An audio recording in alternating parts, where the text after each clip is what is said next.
안녕하세요. 시니어타임즈 김병원입니다. 6월 17일자 시니어 관련 뉴스를 전해드리겠습니다. 보건복지부가 지난 6월 15일 서울 백범 김구기념관에서 제6회 노인학대 예방의 날 기념행사를 개최했습니다.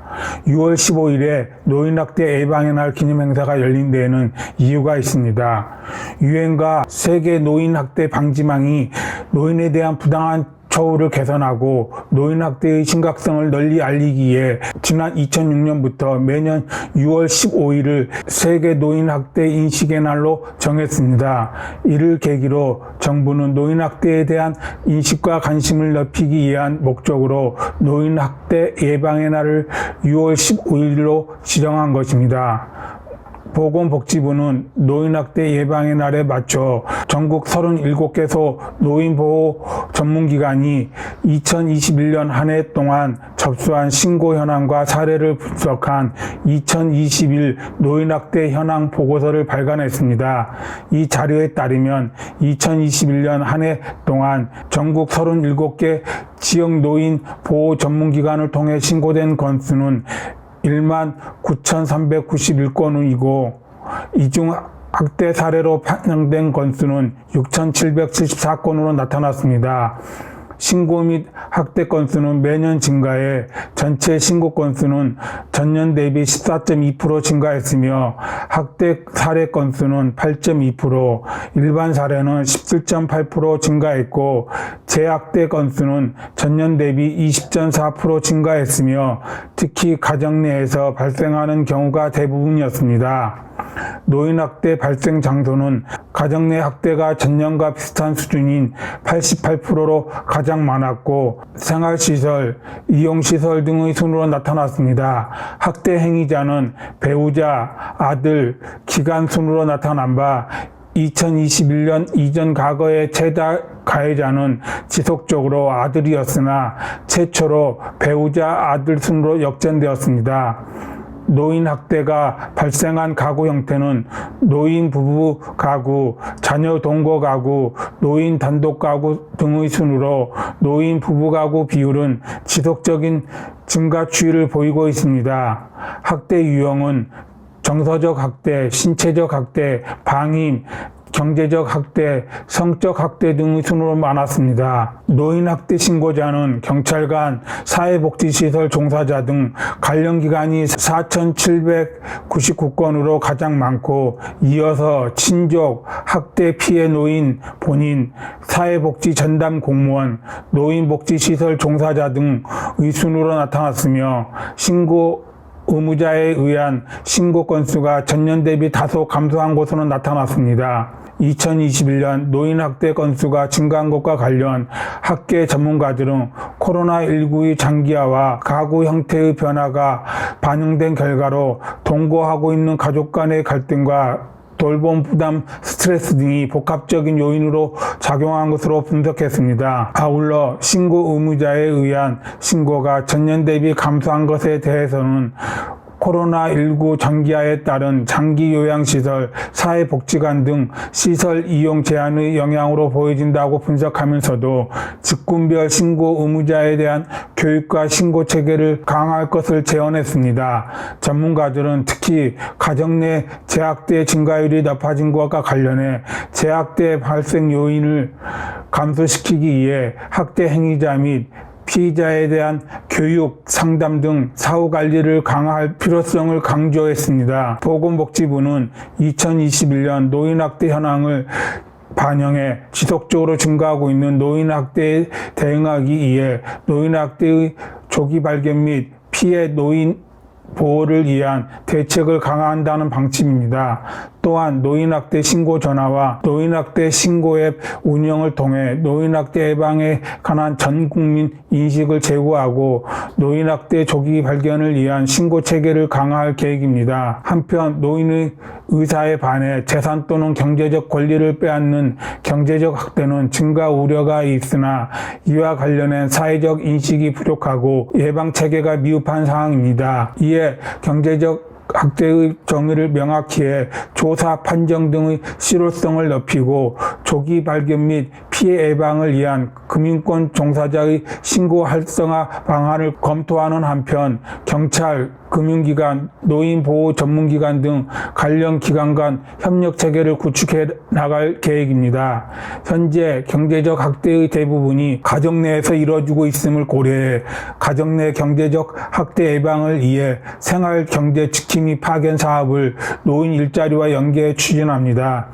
이번 사업을 통해 금융권 퇴직자를 생활경제 지킴이로 양성하고 학대 피해 및 취약 노인 가정에 파견해 대상 노인에게 경제적 학대 예방 안내, 생활비 설계 및 금전관리 등을 지원할 계획입니다. 또한 경제적 학대에 대한 노인보호 전문기관 종사자 교육을 신설해 경제적 학대 조사 판정 및 서비스 지원에 대한 전문성을 넓힐 계획입니다. 노인 장기 요양보호법 개정 시행에 따라 요양시설 내 노인 학대 예방을 위한 CCTV 설치가 의무화됩니다.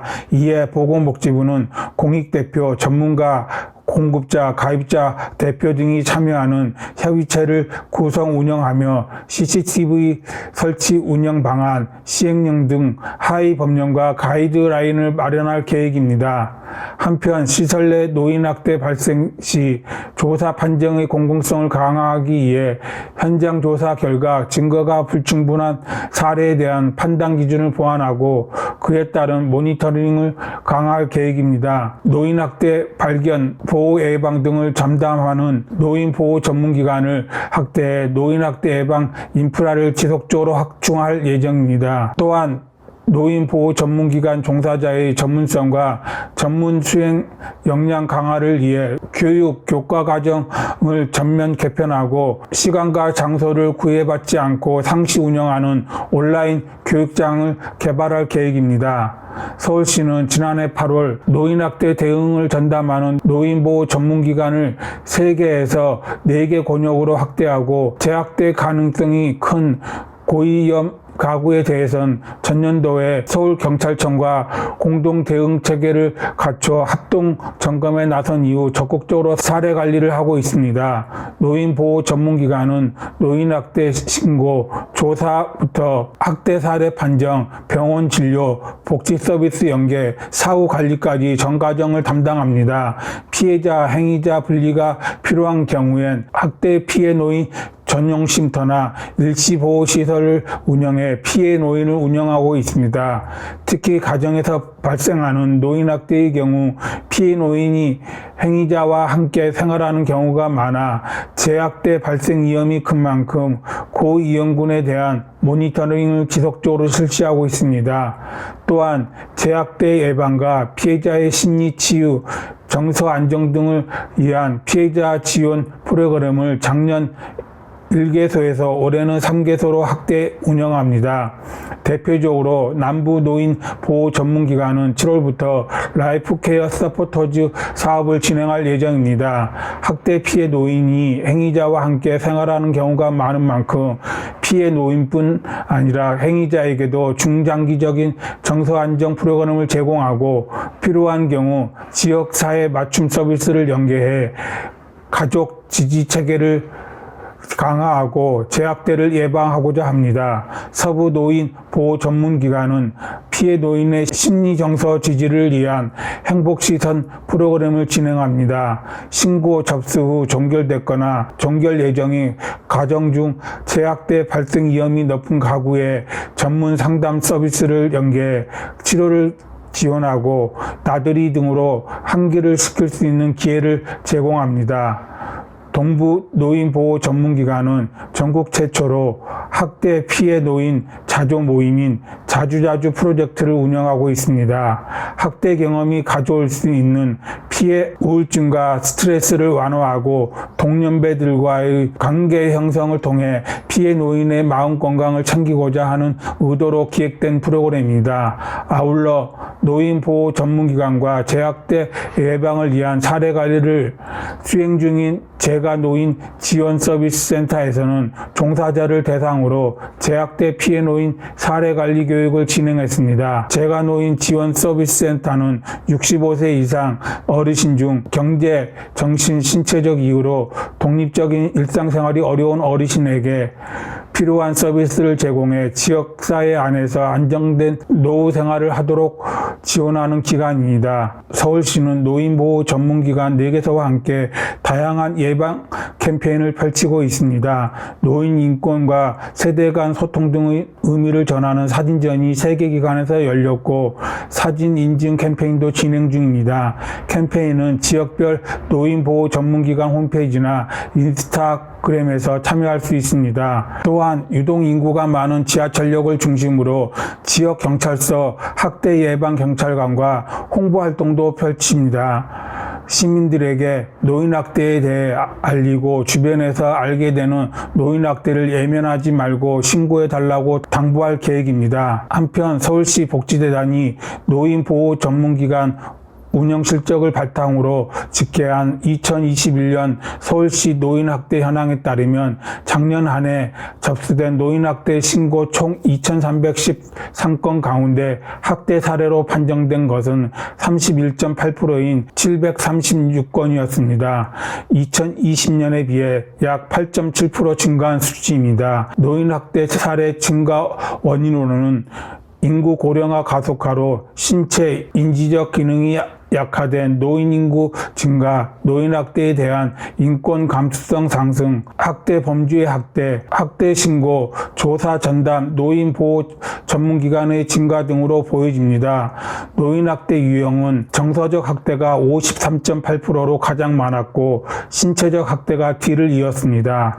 피해자 성별은 여성이 81%, 학대 행위자 성별은 남성이 79.3%였고 학대가 일어난 장소는 가정 내가 95.1%로 대다수를 차지했습니다. 재학대 피해자의 88.2%가 동거하고 있으며 주로 자녀 동거가 다수를 차지했습니다. 재학대 행위자는 아들이 가장 많았습니다. 재학대는 가정에서 주로 발생했고 정서적 학대가 가장 많았습니다. 이은영 서울시 어르신복지과장은 노인에 대한 존중 없이 무심코 하는 말과 행동이 노인학대로 이어질 수 있다며 우리 사회가 먼저 인생을 살아본 경험 많은 선배로서 노인을 대우하고 존중의 의미를 갖는다면 노인학대는 사라질 언어가 될 것이라고 말했습니다. 이상으로 시니어 관련 브리핑을 마치겠습니다. 내용이 좋았다면 구독과 좋아요를 눌러주세요. 감사합니다.